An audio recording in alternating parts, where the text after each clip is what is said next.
My name is David, originally from Nigeria. I lived there for the first 23 years of my life, and then I moved to South Dakota. My parents were pastors, and I was a very stubborn boy. Okay. Yes. I think I was you know how they say like Paul had a thorn in his flesh, to buffet him? I was the thorn in my parents' flesh. In college, an usher told me, he's like, bro, you're so much more than this. And it hit me. That was literally it. I graduated and came here to study computer science. I think the biggest thing is having belief in yourself. See, that's innate belief that, hey, I can do this. It's got to be there. The first job that I got, the person who recommended it to me, like the highest thing she'd ever been was a customer service representative. So she's like, hey, these people are hiring, I was in the room when she said it. I'm like, oh, sure, I'll do it. Now, imagine if I surrounded myself with people who are CEOs. If you think you can do it, you're right. If you think you can't do it, you're right. How has being laid off multiple jobs affected your confidence as a man, as a father, and also as a husband? Dude, I won't even lie to you. It's hard. And we are live with my brother, David. What's up, bro? I'm good. How are you? Hey, I'm good. I'm here with another Niger boy. Yes, Not a boy, another Niger man. You know what I mean? What y'all say? O'Shea, Oga, all that. Yeah. How you feeling, bro? Good. You got it. I'm proud of my chale, Chale, hey, you got it. There we go. But I think it's really cool whenever I have these podcasts with another African brother, because we it's like this, like we're brothers, and Yes, sir. there's a lot of like common similarities, food, upbringing, respect, in our case, even faith. And yeah, bro, I'm excited for this podcast, bro. It's gonna be same. Conversation with a brother. As y'all already know, like these podcasts, I bring people on that I see are killing the game. Fun fact, I legit just stumbled across David a couple of days ago, bro. Mm-hmm. And I saw one of your posts that's, you're working in tech and you got laid off. Right. Yep. And now you're trying to pivot, trying to find a new job, all this stuff, whatever, right? And yes, sir. I've been doing this podcast for some time now, and so it doesn't take me long to be like, oh, I need you on my podcast, Yeah. And so I DM'd, I was like, yo, bro, I need you on my podcast, bro. Like, we gotta make this thing happen.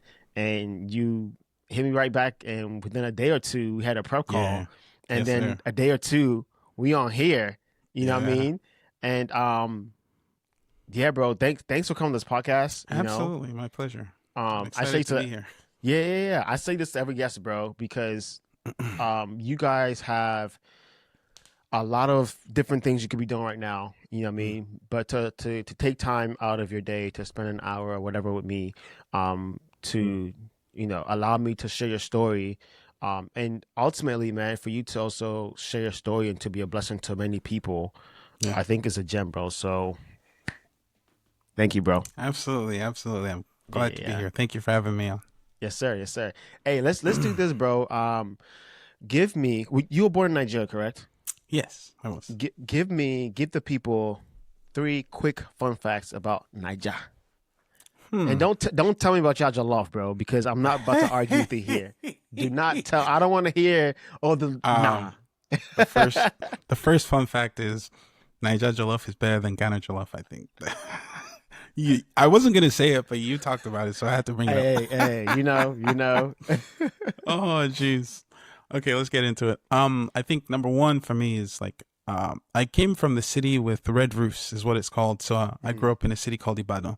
It's in Oyo State. Everybody knows about Lagos. That's where Dirty December happens. But I live in a city or a town like that's an hour away, and I never saw giraffes or all those animals like they like to think we see in our backyards. Hey, we started this podcast off like this. I love it. Oh, let's go. I'm sorry. Bro, no, let's go. Yeah. Let's see what else. Growing up, I had two siblings. So an older brother, older sister, a younger brother. We went to an international school. So basically people from all walks of life. Jamaicans, Americans, British, Japanese, Dope. And we used to go like into that compound. It's called IITA, the International Institute of Tropical Agriculture. And we used to go in there to learn how to ride bikes. So I guess that's a fun fact for you. Yeah. I love it. Absolutely. Yeah. So go ahead, bro, and give the people, a high level overview of who you are. The men that you are. Just very high level overview, and we'll Sure. go ahead and dissect your story bit by bit after that, bro. Absolutely. Like I said earlier, my name is David, or like you said earlier, my name is David, originally from Nigeria. I lived there for the first 23 years of my life, and then I moved to South Dakota, USA. That's another story on its own. I was in the Midwest for 10 years, so I moved from South Dakota to North Dakota. I was in both places for 5 years, so 5 years in South Dakota, 5 years in North Dakota. Yeah. And my family and I are now in Plano, Texas, a suburb of the Dallas area. So Shout out I guess Texas, man.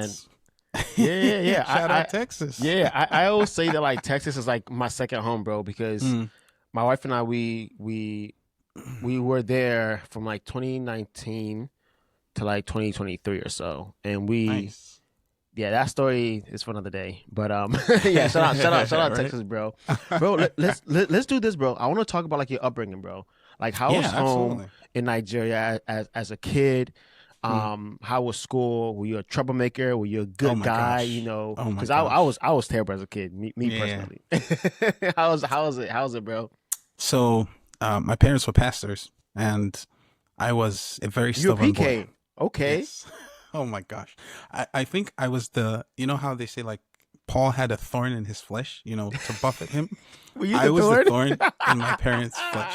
And I have a story actually. So Yeah. growing up, we were forced to learn instruments, forced to go to church, Mm, and all the things, like every pastor's kid. But see, I was just so rebellious that, mm. they would probably leave me at home because I forgot my slippers or, forgot my shoes or Yeah. something. And so it got to a point where my mom is like, okay, you know what? This child, he's giving me a lot of trouble. She brought me out to the church, like in the Mm. church, and she said, I am handing this child over to the devil to pummel his flesh so that his soul will not go to hell. Yeah. Wait. This is real life? Honestly. And we were a smaller church, How I old are think you? 50. I was a teenager. I think 13 or 14. Ooh, wow. Everybody in the church went up in arms like, no. And it's like, so, how do I put this? They were speaking Yoruba. I don't know if anybody anyway, I Yeah. won't say what they said, but basically in English it meant, hey, please don't do this. This child is, he doesn't know what he's doing. And she's like, no, he knows what he's doing. And so there was another kid who was just as troublesome as I was, or maybe just worse. And so they said, okay, let's bring him out too and pray for both of them. So let's make it. And my mom was like, no, this is my child, and I'm handing him over. I'm like, bro. but in the long run, I think I was a really bad kid. Like Yeah. I was. Let's Bro, go down. what- Let's what- Let's go down. What were you doing, Let's bro? go- Let's go down that path. What were you Yeah. doing? So one of the many things was I loved hanging out with my friends, and so they would go to I don't know if you guys had this in Ghana. You were brought up here, so you probably don't know this. So like after school in Nigeria, we would go to like, they used to call it the game house, where there was like PlayStation 2. At the time, there was just PS and PS2. And there'd be like 4 PSs like just lined up, and people would just play video games. And so I would use my allowance, whatever I was given to buy food, I would use it to play video games. And then I used the money that I was supposed to go home with to play video games. And then I lost track of time. So not only did I not have money to get home, I also was like, it was like 6 p.m. and like, what do I tell them? Like, oh, we stayed home. We stayed after school for extra lessons. Wow. Anyway, that was one of many. Wow. My grandfather passed. This was 2003, and he had tons of alcohol bottles that, you know where I'm going with this. Yeah, He had yeah. tons of alcohol bottles that my dad, who's a pastor, who doesn't drink, brought to the house, and it was just lying there. It was there for like 3 months, and there's a tiny bottle. So I took, at first I'm like, dude, what's this doing here? And I would ask, hey, in my defense, I asked, I'm like, hey, what's this bottle? You know, like, what is it? My mom's like, don't touch it. I'm like, why? She said, because I said so. So, okay. So now I'm going to touch it. Exactly. Thank you. So there were like 5 bottles, 3 tiny ones. So I took the first tiny one, took it to school. And I'm like, hey, look, you know, to my friends. And I'm like, oh yeah, this is alcohol, you know, this is the real good stuff. And so like, so we had some, right? So, and then maybe for like 2 weeks later, nobody noticed anything, took another one. And then some other time passed, took another one. And then it came to the big dog. It was like a big blue bottle. I don't remember the name of it, but I was such a terrible kid, man, looking back. Wow. Anyway, I took it to school. I could have been expelled, by the way. I took it to school. Like, I hid it in my backpack. I had I forget what they call it. It's like a sling. The sling, I hid it in my backpack and took it to school. My dad dropped me off and picked me up every day. So to tell you how sneaky I was, like it passed him, like, you know. Anyway, drank that in school with some of my classmates. Yo, I am crying right now. I'm so weak. And that's not even the good part. The good part is my mom asks after a while, she's like, hey, whatever happened to the alcohol on the table? You know, like, we were going to throw it away. I'm like, yeah, no, I helped you do that. I threw it away. I helped you throw it away. It's crazy. And she goes, where did you throw it? I'm like, I just threw it over the fence. Oh. I just threw it over the fence, right? And because anyway, she says, okay. This was like midnight, by the way. So we were up for prayers, and I don't know why she brought that up. I still don't know why. I used to think my mom was a witch because she would literally know everything that's going on. Now that I'm older, I know she was just a very prayerful person, and, you know, her spiritual tentacles were on. Anyway, she asked me, she said, where is it? I said, it's over the fence. Midnight. She's like, okay, go find it. Go get it. I'll give you a torch. It was dark out. She's like, go find it. And so I found some broken bottle. I brought it back. Bro, I must have thought she was Mr. David. What is going on? I told you I used to be a bad kid. And so, like, all of that, my mom's like, you know what? I'm done with you. And then she took me to church. So that's why that happened. Wow. My mom wasn't mean, you know. I literally drove her crazy. Wow. Yo, like, I was a bad kid when I was younger. But not this bad, right? If I gotta be honest with you, bro. No, not this bad. Yo, I've actually never okay. I already know that this is going to be one of the funniest podcasts I've ever shot. Because I'm so weak right now. I might not be able to get through this without fully laughing. Oh, my God. No, bro. I've met so many people, so many kids, so many adults, and we've shared our stories. And my story is always on top. Really? Tell me yours, please. No, mine don't compare to yours at all. Like, I would not do yours justice at all. I mean, mine was more so like obviously, sneaky here and there, you know, bad grades, not listening. I feel like it was like the typical, you know, like, just not listening. Yeah. Bad grades, you know, parents repeat themselves over and over. Yeah. I do have a funny one.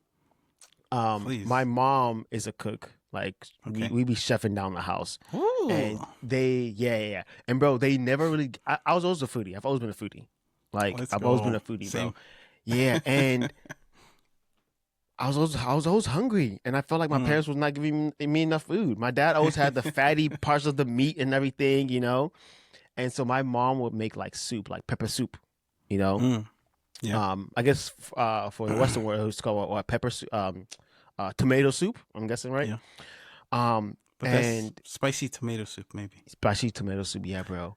And bro, like, we'll like be done eating, and I'm not full, right? And I'm like, Mom, I want some more. She's like, yo, you eat too much, blah blah. So I'm like, cool, whatever, fine, right? I would have waited until they go to bed, bro. and go put my hands in the soup Oh my and take all the gosh. meat out. All of it? Dude, that's crazy. Bro, yeah. So my Did mom you would think she come. won't find out? But I was young. I was young. Jeez, So right. so to me the soup was like a big like ocean. So it's like Yeah, you're yeah, not yeah, gonna figure it yeah. out. You just All right, dip exactly. your lad on the soup and you just pick whatever, Exactly. Bro, I would go in and the sad part about it, bro, or the immature part about it was I'll take a bite and then put it back. So she knows my my gosh. bit. She knows somebody bit. Dude, that's crazy, man. Yeah, That's but wild. I've had some crazy, but again, not as bad as yours, bro. Yours is creme de la creme, bro. Diabolical, right? Diabolical, bro. Yo, Yeah. so like, so then how was schooling then? Like, how was your grades in school? Yeah, all So, that, bro. so I was a very smart kid. Like elementary school, I Mm, never studied. Um, like high school, I didn't study either. So I don't wow. know how. I think our schooling systems in Ghana and Nigeria are very similar. I went to JSS 1 to JSS 3, didn't study. My sister was in school before me, so she was Mm, very smart. And we had this wow. thing when um, called the commendation list, where like Okay. top students are on, and she made it all the time. And so the first, the first exam that I took, I think I was 17th out of like Mm, 400 students, 300 students. I don't remember, but I'm like, this is so easy. And so yeah. Yeah. I just, I just stopped studying. I think my worst grade ever was like I was 33rd, and I felt so terrible, So, but Wow. anyway, didn't study much, but yeah, I probably looking back, I probably could have been a little more serious about Mm, my books, but I was yeah. too Yeah. busy looking out for video games and Yeah. So like growing misbehaving. up, yeah. So growing up, you were smart. Yeah, You were the bad kid, I guess. Call it the PK. You know, yeah. how was like college? Because you went to college in Nigeria, right? Correct? Yes. Can I tell How, you a funny story yeah. there Talk too? to me, bro. Because Were I you were was you bad in just college too, bro? because I was just that bad in high school. My Mm. parents, my dad is a professor, by the way. He made me go to the same college that he was a professor at, Ooh. and then handed me over to professors in that college to like report him to me or report them to me. And there Mm. was a time that I missed class because I was playing video games, and my dad walks up to me and he's like, "Give me that laptop." In college, bro. I was so embarrassed. So yeah, I didn't have the opportunity to be bad in college because I Yeah, was. yeah. Wow, bro. Oh jeez, yeah. Do not tell me that this badness has followed you to adulthood. No, no. Because bro, you're a husband and father now. I am. I can't do that. God arrested me. Yeah, yeah, Um, yeah, yeah. actually in college, um, I was in. So that would be like sophomore year, and an usher actually in church Mm, told me, he's like, bro, it's the weirdest thing because people have preached to me. I grew up in church. Like I knew the scriptures. Like if you preached to me about the fact that what I was doing was wrong, I would literally find a scripture to mm. tell you that what you're saying is wrong, and you can't rebuff me because Wow. I know the Bible more than you. Yeah, Like wow. almost certainly. It sounds like pride, but hopefully I don't come off as proud or No, cocky. yeah, yeah. But anyway, the guy touches my hand and he's like, bro, you're so much more than this. And it hit me. That was literally it. Bro, you're so much more than this. Like, why are you messing around? Why are you like, I was Mm. literally running around and just, there was a message going on. I was talking to my friends. I was walking, and he just touched me and said, bro, you're so much more than this. And boom.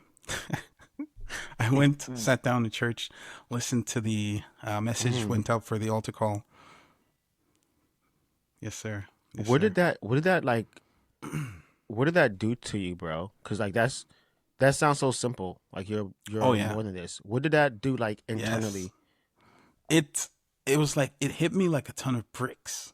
It was almost like him saying that just it was how do I explain it? Almost like a tsunami, just a happy explosion happening, just so many things Mm, happening at once that led to that moment of like, hey, bro, you're more than this. Like, you're made for more than being a troublemaker. You're made for more than terrorizing the kids, than terrorizing ushers, and Wow. just all of that. Like, Jesus made you so much more. Like, Jesus is here for you, And honestly, it sounds very simple, but if you know anything about the Holy Spirit and the conviction that happens, that's how Saul became Paul, right? Wow. Yes, sir. Hey, man, you have my brains just thinking right now, bro.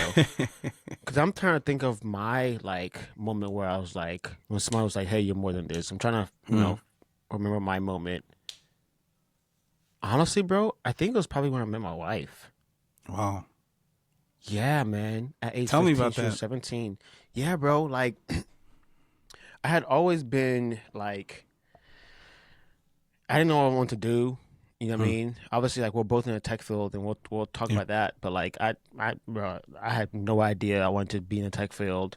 Obviously, we both create content. I had no idea I Mm. wanted to do content, but I've always been like a bubbly, friendly guy, and I think that with me being bubbly and friendly, Yeah. it created a path for me to also be bad or Mm-hmm. be out there. You know what I mean? Yeah. And because I was so Same. young, I wasn't wise. I wasn't calculated. I was just young. Mm-hmm. I didn't know how to navigate that. So everything came out of just, like for example, like if the only emotion that you know is rage, right? When you're angry, you just is rage. You don't know how to Yeah. articulate that, hey, I am feeling this way. And so for Mm-hmm. me, my way of expressing myself was a lot. It was just too much. You know what I mean? Right. And yeah, man, when I met my wife, I actually met her at church. Hmm. So I play instruments. I'm a drummer. Let's I go. play. I started off with keyboard. My twin, Ooh. but you're a keyboardist, no? Yes, that you Why switched you over. say We boo? don't like that. We Oh, don't you like said that. because that's. But if it's fair, my twin brother is also a keyboardist, Yeah. so he stuck with it. He's Okay. killing it. He's That's also on the good. tech as well. Let's Um, go. let's go. But yeah, bro. And then I went to bass. Then I went to drums. But anyways, I've stuck Yeah. with drums for some time, and Nice. so we were going to go help her church out, right? Mm. And but I was so bad to the point where like even with like women and like just like Mm-hmm. mental uh a what's the word, like a bad like sexual mind, you know what I mean? Yeah. Even with women and everything. And so I went there, bro. The first thing I went there, I saw they were doing like praise and worship, right? And so Mm-hmm. I went there, and the first thing I saw was just people on stage singing, right? And I was like, oh, this girl, yeah, I could probably In mess with you. Nigeria, we say fine girl. Fine girl, fine girl, yeah. You know what I mean? And I was like, I can mess with you. And I was like, yeah, I could probably mess with you. Because Mm-hmm. remember, I had a gift, and I still have this gift of like just being very much like personable and People just being person. out there, Yeah. people person. You know what I mean? Yeah. But then I saw my wife, shout out Jennifer, in this red dress, skinny. She was like this skinny, bro. And I was like, I don't like. There's something about you that I cannot mess with you. I just, it's just something I just knew. You know what I mean? And at Yes, that time, sir. yes, I was a Christian, but I don't think I was really. I mean, yeah, I was a Christian, but I don't think I was just living. You know what I mean? Yeah. And so, long story short, bro, we connected, and we've been friends. We're friends for some time. And seeing the way that she served God and loved God, she made like a actual like relationship. It wasn't like what I've seen in the African churches or in my experience, where everything's so antics, Yeah. and it's so like, collect money here. But it was like, no, this is like Jesus. Jesus is like her homie. That's just what it is, I And love it. so, I think that would be my moment, man, when I saw her. Like, it was like the pure definition, bro, of me seeing her walk, like literally, like her actions is what was like, oh man, I love you, and I know that you're a real person. Like I'm your friend, Right. but Yeah. the way that you are so real to a higher power, to God, that we call it like Jesus Christ for us, like it was like, oh no, I can do better too. You know what I Yes, mean? sir. And so from Yeah. there, it was like, okay, yo, you gotta relax. You can't be doing this stuff with all these other girls and whatever stuff. You know what I mean? You Yeah. can't be just out here. And then also the fact that she was 17, I was 15. That's what 2 years difference, 15, 16, 17. Yep. Yeah, 2 years difference. She went to college like a year before I did. You know what I mean? And so for me, Wow. at that age, it was like, yo, I like this girl a lot, and I think I can see myself marrying her. Yeah. And if I don't step up to be a man, Come on. like somebody who's in college with a full blown beard, my beard is not even in yet. You know what I mean? Who's like 6 feet tall, Oh, you know what I jeez. mean, is about to snatch this girl from me. Yeah. And so I was yeah. like, nah, I got to. So then I started Lock in. I gotta lock in, bro. You know Yes, what I mean? I gotta sir. lock in. You know what I mean? So that was, dang, I didn't think this podcast was gonna go this way, but I love it, bro. Like same. like you sharing your journey of like, yo, somebody saying like, hey, you're made for more. I was like, man, like what was my like turning point? And that was, hey, shout out Jennifer, shout out to you, babe. You watch all these podcasts before it comes out, so shout out to you. Yeah, man. Hey, let's do this, bro. Let's do this, man. I do want to talk about the culture shift, bro. So you were in Nigeria for, I think you said 33 years, or was it 20? No, 23. 23 years. Yes, sir. And now you moved to the Midwest, right? Why? And how is that transition? Sure. So I moved in 2015 because my sister went to South Dakota State. I was going to go to Michigan. I'm a huge U of M fan. So I was going to go to either University of Michigan or Eastern Michigan University. Yeah. And so my sister was in South Dakota State, and she says, hey, come over here so I have some company. So that's why I went to South Dakota State. And I graduated with my master's in operations management. And after I graduated, she graduated and left me and came down to the South. She was in Oklahoma for a little bit. And then I met my wife, who very similar to you, actually. So at the time, 2008 was when I met Jesus. And then everything went well till I had freedom of being in the United States, and then, sowed wild oats and did all the nasty things. And then I met my wife, and I'm like, bro, if I don't get my act right, somebody else is going to go snap her up. So I know she's a God-fearing woman. Anyway, I met her in South Dakota. And then she moved up to North Dakota for a job as a nurse. So I moved up to North Dakota as well. So I accepted a job there in the financial industry at a bank as an IT project manager. And that's why we stayed there for so long, because she was working, I was working. And then, so, yeah, not sure where I was going with that story, but that's yeah, I love it. I love it. Story in the Midwest. Yeah. How was the culture shock though, man? Like with food, with people. I know you said that you kind of wilded out when you got here. Like, did the culture shock play a part in you wilding out? Like, talk to me about like a Niger man. Like this is all you know, Yes. and you've left home. Like, how was that, bro? Good question. See, when I came here with the mind that's New York City, California, all the things. I don't know if anybody who watches this podcast has ever been in the Midwest. Have you ever lived in the Midwest? No, I don't think. Okay. I don't think so. So when you think about the Midwest, think about large expanses of land, apart from if you're like in Chicago or, Michigan or Minneapolis. Like the majority of the Midwest is just large expanses of nothing. And I got there in the summer, so I was expecting to see skyscrapers, and stuff. Oh wow! Like, no tall buildings or anything. The city that I lived in, I think, was like 42,000 people when school was in session. Maybe it was 20,000. I gotta look that up. But that's very small. Very small compared to like Ibadan, where there was like 1 million, 2 million people. And then everybody looked like me. And like I had no clue that I was brown skinned till I came here, right? So, because it's like in many rooms, as a worship leader, as somebody who sings, like I would be literally the only person who looks like me there. I would go to class. That's why I developed very strong bonds with people who don't look like me. Developed strong bonds with Chinese people, Indians, because those are the people that I had classes with, right? And so we would trauma bond together. Oh my gosh, it's so cold. We hate it here. Yeah. This is not our home. my dude, like 54 degrees was the coldest I had seen. And this was like October. So I was going you home. See nothing. Dude, no clue. So this was October and I was going home from class and it was like 50 something degrees. I'm like, oh my gosh, so cold.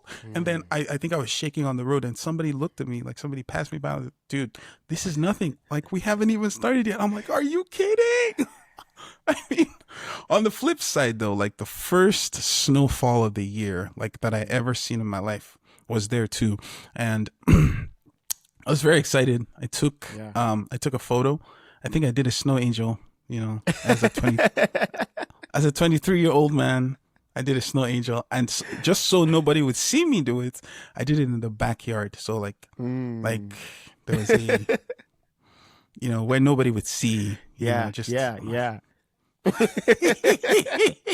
Flapping your arms and flapping your legs. Yes. But yeah, I think the biggest thing for me biggest by far was that there was, and I think I've shared this with some of my followers on my social media as well, was the fact that you don't make friends from class, you know, like everybody else that I met from other countries, like I still have their phone numbers till today. Like American people, they lose my number after a semester, you know. That was so weird to me, you know. But yeah, bro, I love it. Hey, so you came here? Did you come here for school? Yeah, I came here for school.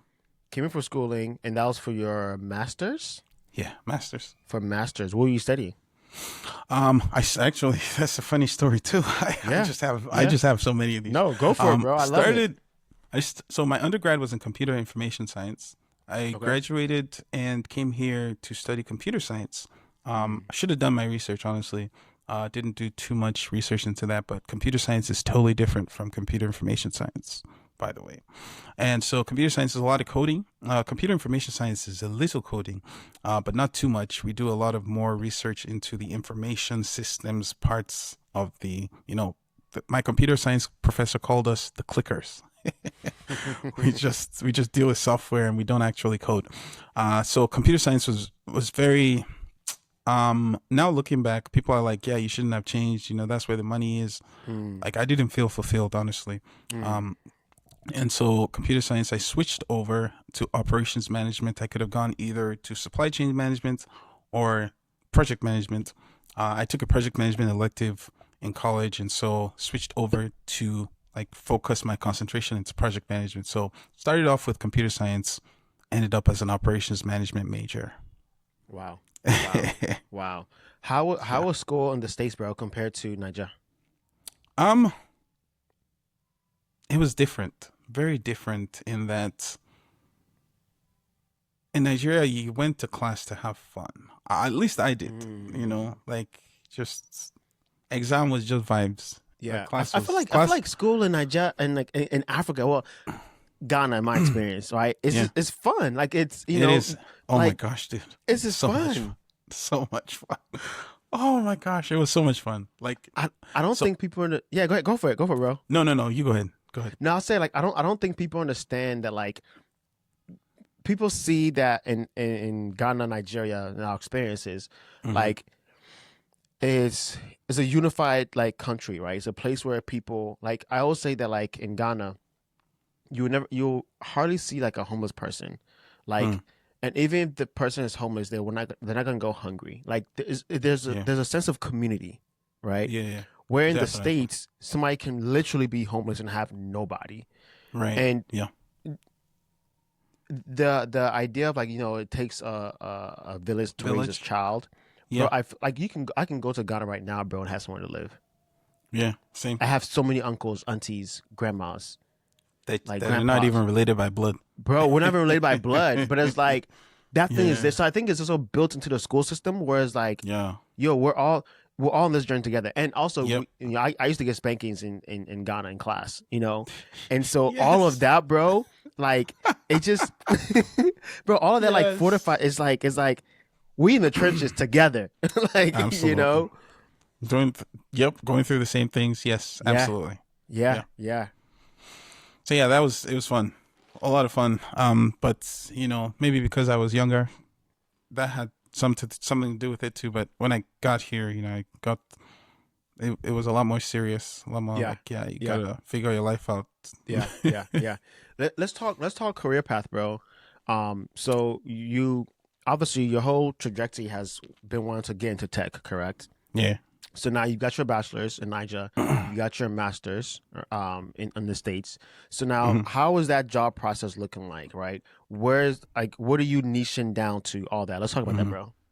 Yeah, sure. So actually, my first job, I applied so nobody could tell me anything. My uncle, he was like a VP of IT for a bank, and he was my mentor at the time. He says, "Hey, consider applying to smaller companies, instead of like FAANG. At the time, it was FAANG. Now it's Alphabet.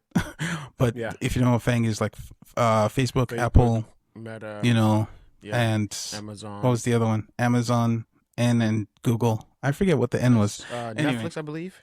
yeah, there we go. Yeah. Netflix and Google. But anyway, Yep. at that time, those were the companies that I was applying to. And then I would add in Daimler, Mercedes and BMW into that too. Like, yeah, if I don't get into those companies, I can get into Mercedes. Like, what was I thinking? Hey, no, you're a boss. You're a boss, man. You can do it. Oh, jeez. Yeah. So that was what I was doing. Really looking back, I mean, we'll talk about this later, but those were the places I was applying to. And I just got so discouraged because I was on OPT as an international student. I didn't have the luxury of time to apply to different jobs and not hear back. So I needed to hear back. And I think it was like, I want to say May. And I was feeling very impatient. And so I just literally took a job as a sales retention rep. So basically like customer service. Okay. And that's where I started my career. Wow. And because apparently nobody was going to see, mindsets is a lot of things. The people you surround yourself with is so important. At the time, I surrounded myself with people who were like, yeah, your name is different. Your last name is very interesting. My legal name. So I go by David. My legal name is Temitokwe, Temitope. Like, yeah, your name is a little weird. People are not going to call you back because of that. You need sponsorship too. So they're not going to talk to you. And so I let that really like seep into my brain. And so after a while, I just gave up. I'm like, you know what? I'm not going to do FAANG anymore. I'm not going to do Daimler anymore. I'm going to do whatever. And so accepted that first job. But I still had the entire like mindset of I'm going to be a project manager someday. That's what I'm aiming for. And so within 3 years at the company, I think I was promoted 4 times into project manager, So did that till 2021 when my OPT expired. So after that, I waited a little bit for my papers to get for my EAD to get approved, and that's when I moved to North Dakota, where my wife was. Stayed there for a little bit, and then got another job in North Dakota as an IT project manager. Yeah. Then got laid off there in that company as well, and then transitioned full on into tech. I was so excited, man. I'm like, I'm in. And then 9 months into that position, the guy's like, yeah, your position's been eliminated. So peace. Anyway, that's the transition into tech. At least I have that experience now, I think. And so that's very exciting for me.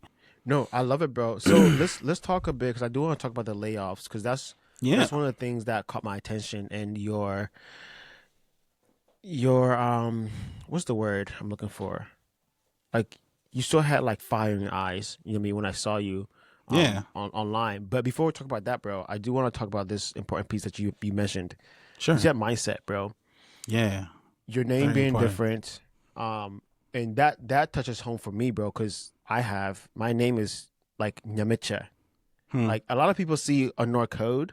Anor is my last name. And obviously Code. That's what I do. Yeah. Or a part of the things, one of the things that I do. But my real name is Nyamicha Anor. You know what I mean? And I'll be honest with y'all, just because this is what we do over here.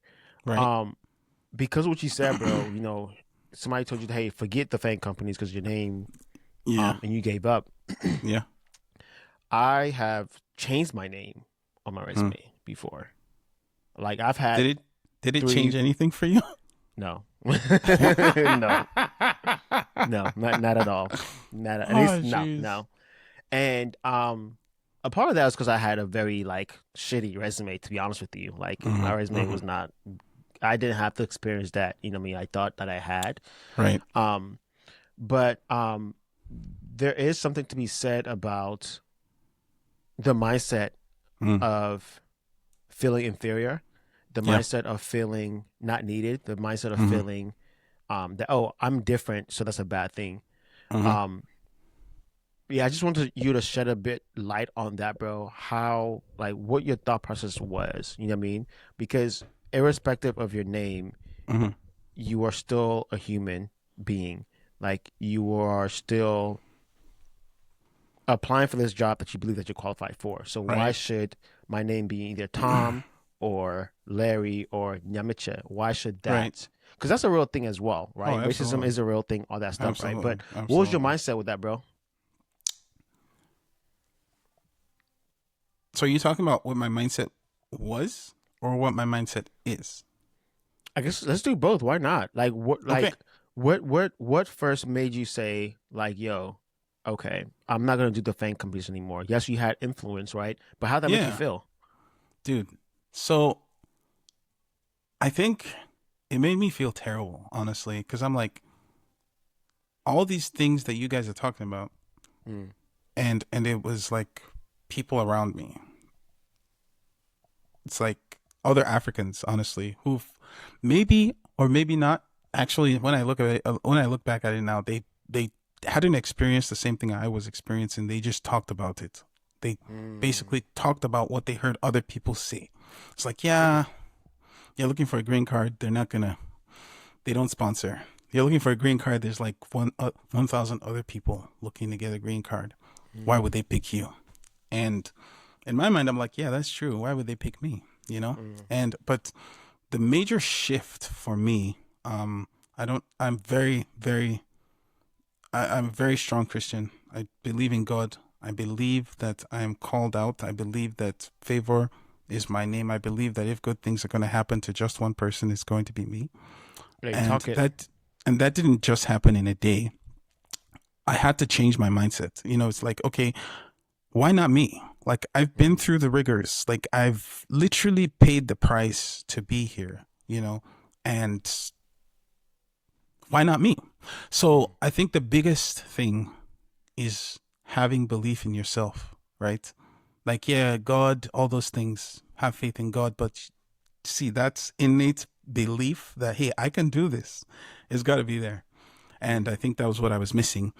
And apart from the fact that reading your Bible, praying, the people that you surround yourself with, there's a preacher that I listen to. I'm sorry that I'm taking you guys to church today. Hey, let's go. There's We're a here. preacher I listen to, Apostle Joshua Selman. He says, if there are five foolish people around you, you didn't count well. There are six because you are one too. Mm. And if Mm. there are five wise people around you, there are actually six wise people there. So who you surround yourself with is literally who you are, right? Mm. The first job that I got, the person who recommended it to me, her highest, like the highest thing she'd ever been was a customer service representative. So she's like, hey, these people are hiring, you know? I was in the room when she said it. I'm like, oh, sure, I'll do it. Now, imagine if, excuse me, imagine if I surrounded myself with people who are CEOs. Like, hey, look, they're hiring for a COO. A startup is hiring for a COO, and I've actually been in these two worlds before, where I talk to CEOs of startups, that have raised like $1 million. I'm like, dude, how do you do that? He's like, my guy, it's all in your mindset. Like, if you think you can do it, you're right. If you think you can't do it, you're right. And I think that's the biggest difference between those who make it and those who don't. Wow. What whatever a man think, so he is. Yes, sir. Proverbs Right. 23:7. And so this is something that I've been working on for years, like Mm. in my personal life, bro. You know what I mean? And again, like you said, man, this thing has been happening to so many people, so many other people. Yeah. Like, why would they choose me? But the Hmm. question is like, why not? Like, why not you? Exactly. You know what Why I mean? not you? And I get a lot of DMs, um, of people saying, "Yo, I'm trying to break into tech, but Hmm. this is the obstacle here. I'm trying to get into content creation, but this is the obstacle here. I'm trying to Yeah. get my lighting and my crisp camera quality as good as yours, but You're this not is the ready. obstacle here, bro. Why you say they're not ready? Oh, you start wherever you're at. Mm. There's no mountain anywhere. The only mountain in any man's life is what's up here. You know, you don't like. I'm sure you didn't start with the setup you have right now. It's. I was thinking about this today, actually, bro, and I was like, I remember this was a couple months ago, maybe like over the summer, maybe Yeah. not even a year ago, bro, where I my in the content creation space, which we'll talk about that later on. Yeah. I felt like my camera quality was just trash, bro. And I Hmm. see people with the same camera that I have, and I'm like, "What are y'all, bro? What's going on here?" I bought, Honestly. bro. I bought this camera. I've spent thousands of dollars on mics, Yeah. lighting, bro. I've saved up trying to buy this stuff, and Yeah. now I've got the same thing I have. And what's going on? And I Right. remember, bro, I would just hunt and hunt and hunt, try to ask questions, all this stuff, right? Hmm. But like you said, bro, there's no mountain anywhere, and that speaks to me myself, bro, because Mm. like that's true. There's no mountain anywhere. You have to Hmm. legit just start and like just start Honestly. climbing, bro. A mountain Honestly. doesn't just you just start climbing. Yes, You know what I mean? sir. And Yes, by the time sir. you look Yes, down, sir. you're like, oh That's where wow, you know it. I've we've made headway, You and understand. You understand. now, bro, and here's the other side though, Mm. right? And you touched on it for a second. You said they're not ready, right? Yeah. When Yeah. I was on the hunt, yo, how are you? How do you have the same camera I have? How are you? Blah blah. I'm trying to find Hmm. information, blah blah. Right. Right. But honestly, I was looking for a quick fix. Like I wasn't willing. Not that I wasn't willing, but no, let's be real. Mm. I wasn't willing to actually take my camera out and actually just try. Because I Right. felt like if I try, I'm going to fail, and I don't want to fail. Yeah. Give me your Exactly. settings and let me figure it out. But Right. there's so many different things. There's so many different ways to kill a cat or whatever they say, right? To skin a cat. To skin a cat. You know what I mean? Yes, And sir. so now that my camera quality has elevated Mm. from where I used to be, I still have long ways to go, right? Now, bro, I have people reaching out to me saying that, yo, you put this video out. Like, how do you do blah, blah? And a part of me feels so proud. 'Cause I'm like, oh, wow, like I was that person. So, wow, I guess I'm doing something, you know what I mean? Right. Right. But then I'm also kind of like, yo, stop asking the same question every week and just go shoot something. Go do Like, it. you're asking me these questions, but I haven't seen you posting anything Right. that looks like Exactly. trash. Exactly. You can go, I've posted stuff that looks like trash. Yep. And you've seen Yep. the climb, and that's why you can be like, oh, like what happened? You know what I mean? And so when you said that they're not ready for Absolutely. it, I kind of just stopped talking because I was like, yo, like you go for it because it can sound insensitive, Yeah. but it's true. Like, Oh no. 100%. no, I've learned to stop like coddling myself and stop like making myself feel good. So Mm. the first time that I felt like creating content, like felt like I was supposed to create content was April 20, actually never mind.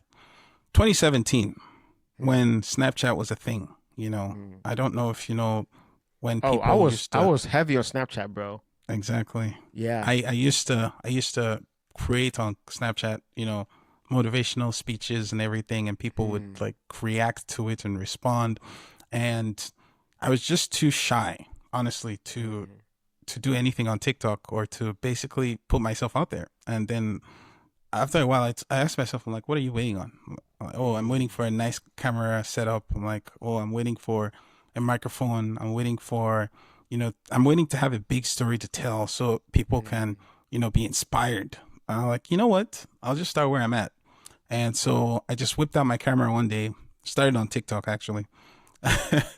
Whipped out my camera one day, started, and people reacted to it. I'm like, oh, okay.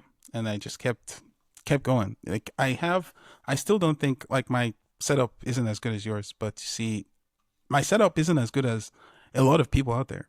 But see, I'm doing stuff and I'm actually going to make it because I'm just very stubborn. Like the same attitude this little guy had when he was 12 years old that got him into trouble is the same attitude that I have right now in everything I do. I'm like, you know what? I'm going to make it.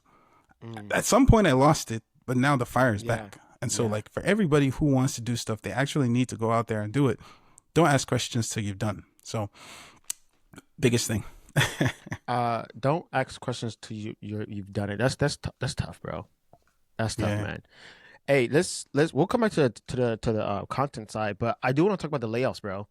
Sure. I didn't know that you were laid off multiple times from your journey. From your story that you're telling me now I know. It's wild, bro. It's wild. I've been a similar situation, to the point where I'll say that for another podcast because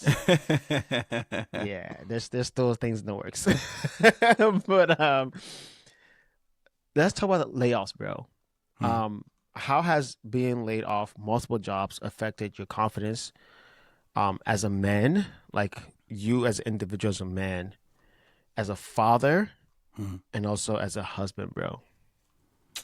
Dude, I won't even lie to you. It's hard. The first time, 2021, what happened was I don't know if I would call that a layoff or a soft exit. So what happened was my EAD was expiring, my work authorization was expiring, and couldn't work without work authorization.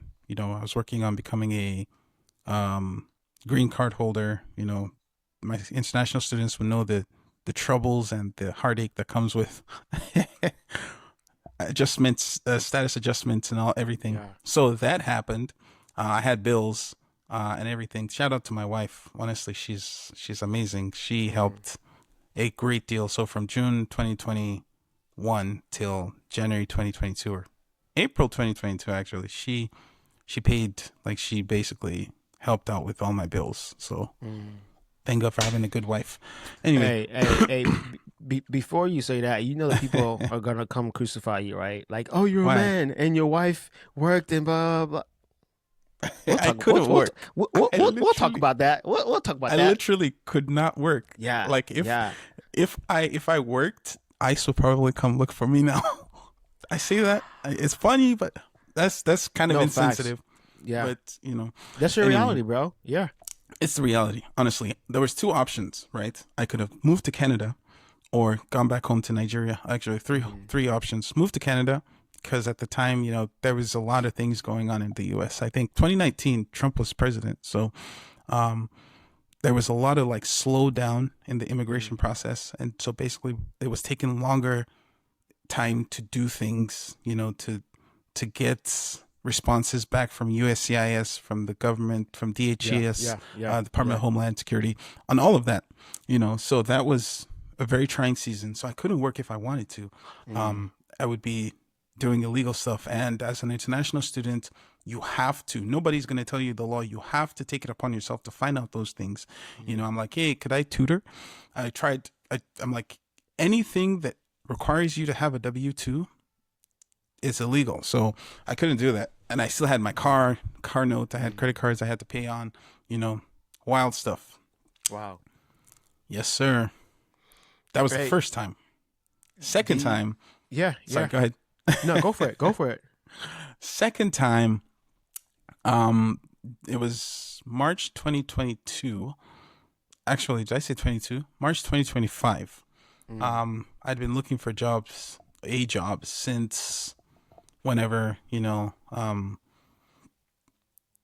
company, it's a very, I don't want to share too many details about what happened, but basically my position there too was eliminated. And so, I was given a severance package, all the things, I was given like outplacement services. That basically means that a company will work with you to get you placed in a spot. And so what happened then was March 22 or March 2025, got notified that I was getting laid off.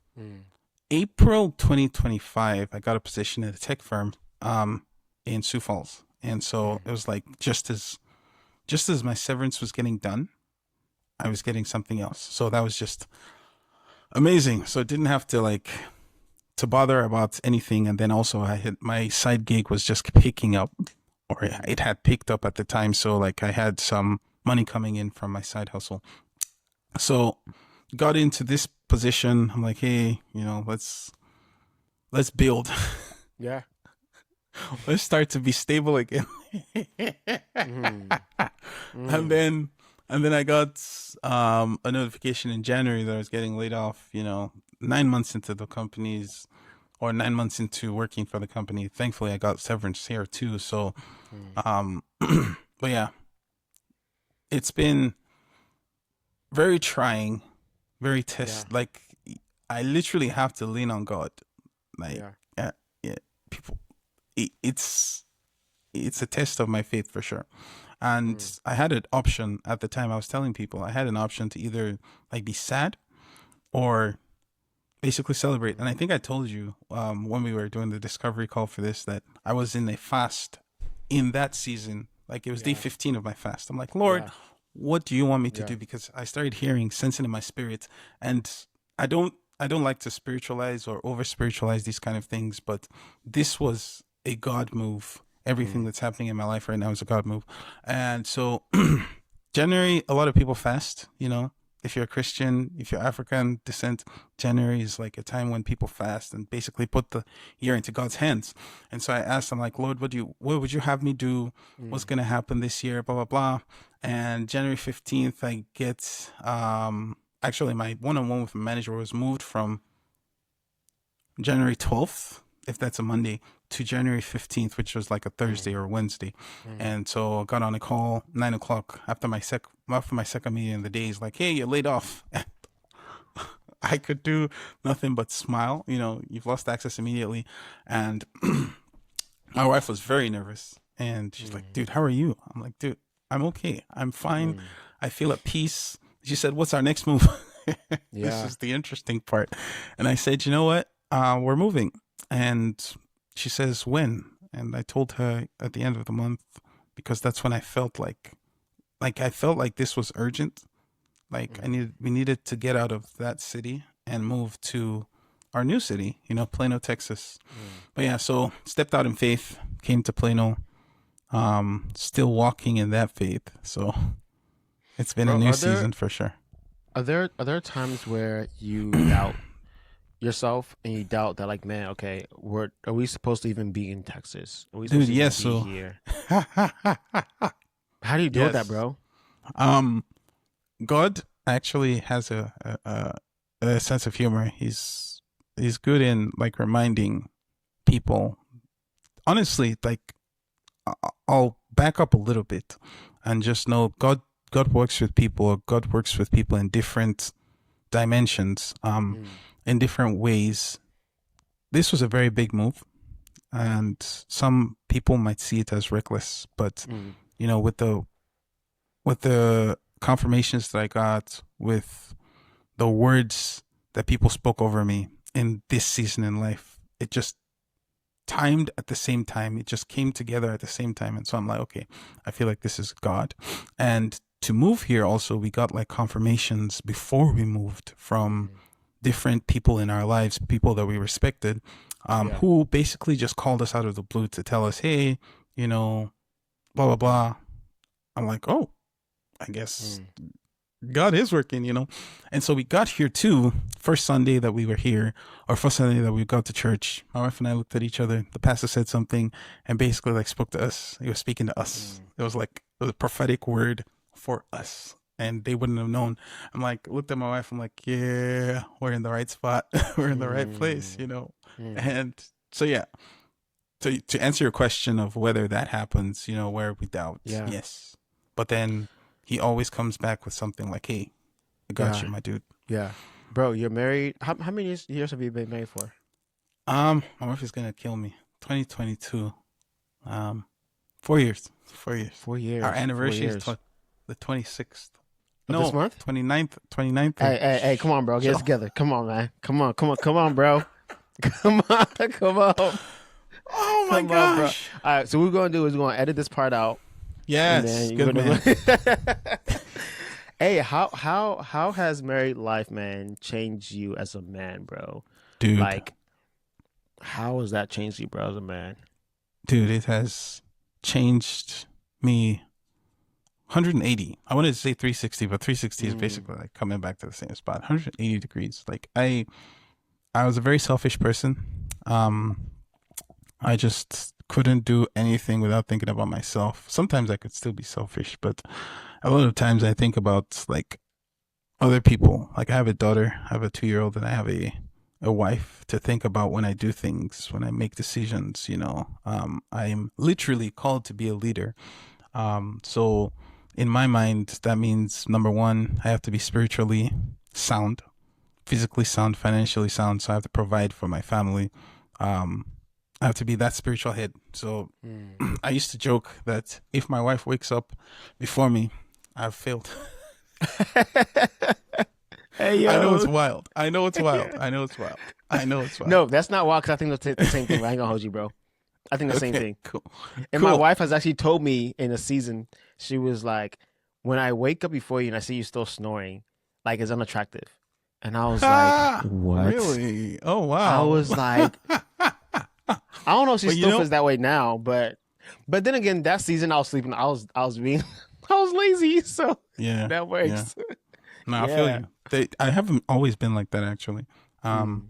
So actually, this started like a year ago. I think I had a burning bush moment. I'm going to make everything today spiritual. Hey, let's go.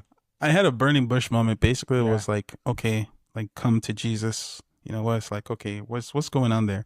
And I just felt very strongly in my heart to be like the leader, to take the lead spiritually. You know, just pray over my wife, pray over my daughter. But yeah, and I think that came with just being married, just having that. When I say burden, it's not like trouble. It's like the burden of Jesus. You know, like the Bible says, my burden is light. So like that burden to be in charge. You know, take charge almost. Mm. I don't even know where we go from here, bro, because I feel like your story is dope, bro. Like your story is Thank you. dope, and Appreciate it's that. and I think the coolest part about it is that you're still like On that journey. you're still on that journey, bro. You know what I Yes, mean? sir. And this is why I try to get people to understand all the time. Like, you're like, it, it's not always about like the focus should not always be on the destination. Mm-hmm. Like, I feel like we always want to get to the destination so badly that Mm. we're willing to cut corners and do Yes, sir. anything just to get to the destination. And Mm. now, when you do that, you realize that you get to the destination. Yes, I made it, but Mm-hmm. you really haven't made it because you've lacked the process. Yes, You know what I sir. mean? Mm. And let's make it spiritual here for a second. I recently realized that the Holy Spirit is interested in Mm. sanctification, Yes, sir. which that is just I guess Bible word. I guess is it a Bible word? I don't know. But sanctification is basically like the process of becoming, Yes, sir. right? He is not interested in the beginning or Mm. the end. I would honestly say that he's even more interested in the middle because Yes, sir. that's that is what builds the person at the end. Come on now. So when we say like, yo, well done, my good and faithful servant, right? Mm. He's not saying that because of the beginning. Mm. And he's not saying that because of the end. Mm-hmm. He's saying that because of the middle, the journey. Process. The times where Yes, you were sir. like, oh my goodness, God, I hate you so much. God, I don't believe in you right now. Oh, now Yeah. you're my friend. The next Yeah. day, God, get away from me. The next Yes, day, sir. you're my friend.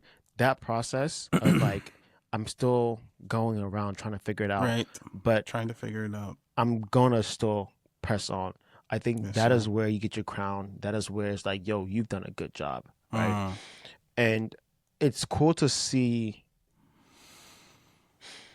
I've had people say that they don't want to come to the podcast solely because they're still in the process and they feel like they have Mm-hmm. not made it yet. No shade, no not to anybody at all, because I respect. I respect that. Absolutely, that's cool, absolutely. right? But I think it takes another breed to say, hey, I'm still in this process. There's some days where I don't know how it's gonna look like. There's some days where I'm like, yo, did God even speak to me? Like, is this my mind? Like, what's going on here? And the fact that, like, you're able to just come on and still share gems on the podcast, like, this is what it's about, bro. And I appreciate you for that, man. Absolutely, my pleasure. Did you want to share anything, I guess, along that side before we move on to the next topic? Yeah, actually. So, I got a lot of love on my post about my layoff. But there was one comment that I got that I screenshotted. I'm like, Lord, you see this person? I'm going to make a video, and it's not petty. I'm just going to make a video as a testimony to show. He's like, dude, everybody is always saying this. They want to build a business right after they get laid off. You know, what's all this BS? Was basically what he said. I'm like, and I responded to him. My wife saw this comment. She's like, why didn't you delete it? I'm like, no, this is fuel. This is fuel. I'm like, watch this. Yeah. I'm like, watch this space, bro.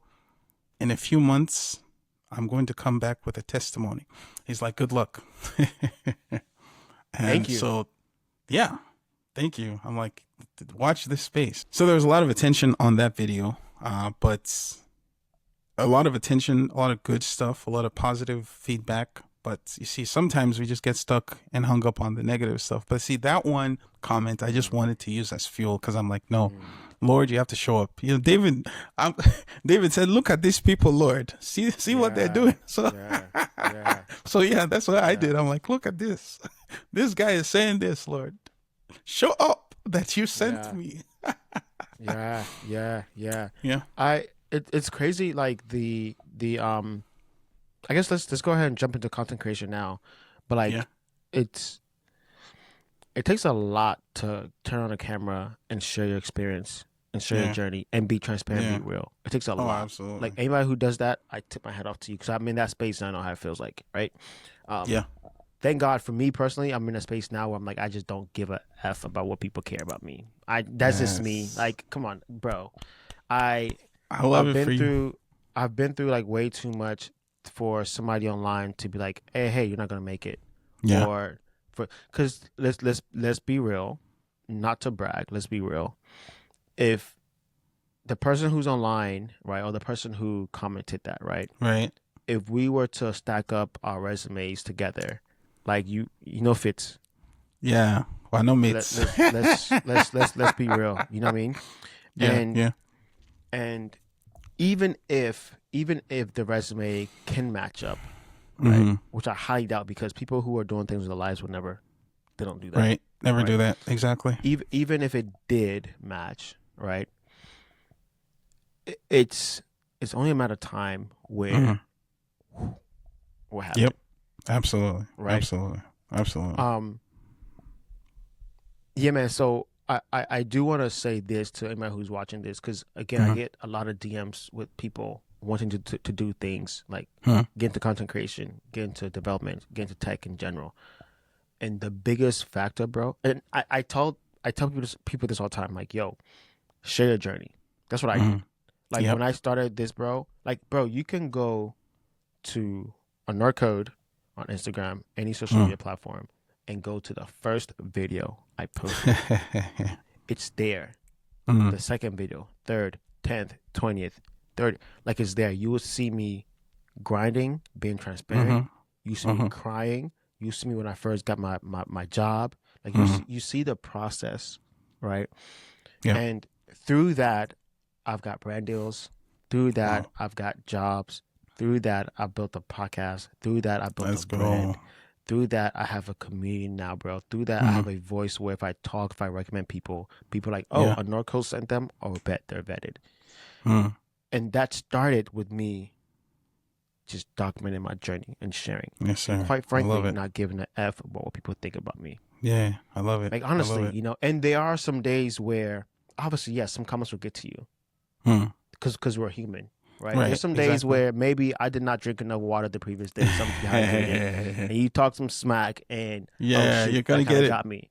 Yeah. But on a normal day, nothing match my energy. Yeah. You feel me? I feel And you. Yeah. and I'm saying this because people usually don't hear me talking like this because I don't really brag and I don't really like be like, hey yo, let's compare resumes. I don't do that, right? Right. But I'm doing this now so people can be like, yo, like you are that guy, you are that girl. Like you can actually make this thing happen. Right. Like put in the work, you can make it happen. You know what I mean? And forget about all the negative mindsets. Like forget about that because we're too old to be. We're too old to not chase our dreams because somebody online, and let's be honest, maybe even our family members, right, maybe even our friends didn't like our post. I made something. I made a video maybe a couple months ago, and I was like, yo, the content that I make is not for my family. It's not for my close friends. It's for the people that have not even discovered me yet. Because most times when people know who you are, when people see where you started from, they take you for granted. Yes, sir. Yes, sir. Right? Always. So Jesus couldn't do any miracles in his hometown because people knew who he was. Yeah. Like they've seen him as a baby. I changed your diaper, bro. Like how you gonna come heal me? I changed your diaper. Like, get out of here. Right. You know what I mean? And so sometimes it takes you moving to somewhere else, right? But in this space here, it takes you moving your mindset from saying, hey, oh, my auntie didn't like this post. Oh, it's okay. Right. Yep. And so now if I have even just one like on my post, bro, and that's somebody new, that's like 1 million people to me. Yeah. Because now that one person can repost, can like. Exactly. It just domino effect. Right. No audience. New people. Yeah. No, I think that's one thing that brand new content creators need to get away from.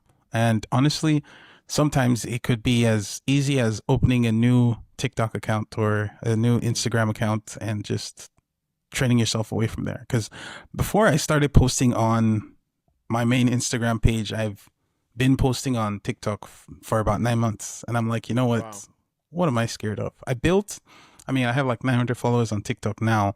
But then on Instagram, I have 2,000 followers. On Facebook, I have like 3,000 followers. I'm like, well, forget about all those other people who are new, like who you know, who knew you from when you were a kid, who changed your diaper, who are on Facebook, who are on Instagram. Just speak to the camera, speak to the new people, you know? And I think that's been a huge mindset shift for me. So, yeah. Yo, I feel like we could go on and on, bro.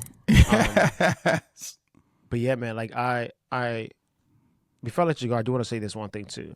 I feel like I'm in my bag right now of like just talking to you. Come on. So I might just go do a different podcast with myself after this, which I've been trying to do that for a while now, but I just haven't. But I love it. I guess one more gem I do want to share with y'all is this: like it doesn't matter what space you're trying to get into. Like literally, do not be afraid to fail, and two, to be yourself. Yeah. Like those two things, yo, are like once you're afraid to fail, you're never gonna try. Right. And then once you're not yourself, you can get burnt out because you're gonna try to be somebody else that you're not. Exactly. You know what I mean? And so I do want to leave y'all with that. Bro, where can people find you? On social medias, whatnot, all that stuff, man. Because I want people to connect with you, bro. Yeah, for sure. So on Instagram, I am at torpedo__. And on TikTok, I am actually torpedo2. So I probably should change it to the same thing. So, keep it consistent. Hey, if you do, bro, we still here for you, man. You know what I mean? Yes, sir. Hey, Thank bro, you, man. thanks for coming. Yeah, thanks. Appreciate you, man. Thanks for coming on I can't talk. Thanks for coming on the podcast. I hope you guys enjoyed this. This was legit like just a talk. Like I enjoyed this a lot. I did too. Thanks you for having me. Bro. You used to be a comedian in your life, bro. Really? Dude. You're hilarious. I love it. You should tell my wife that. Yo, hey, your wife don't think you're funny, huh? She probably like, that's not funny. She was like, that's such a dad joke. That's not funny. I'm like, I'm crying. Again, is the people closest to us. Right? My brother, thank you. Even our own wives. Jennifer. Hey, y'all, listen. Hope y'all enjoy this podcast. We out. Peace. Yeah. Take care. Bye.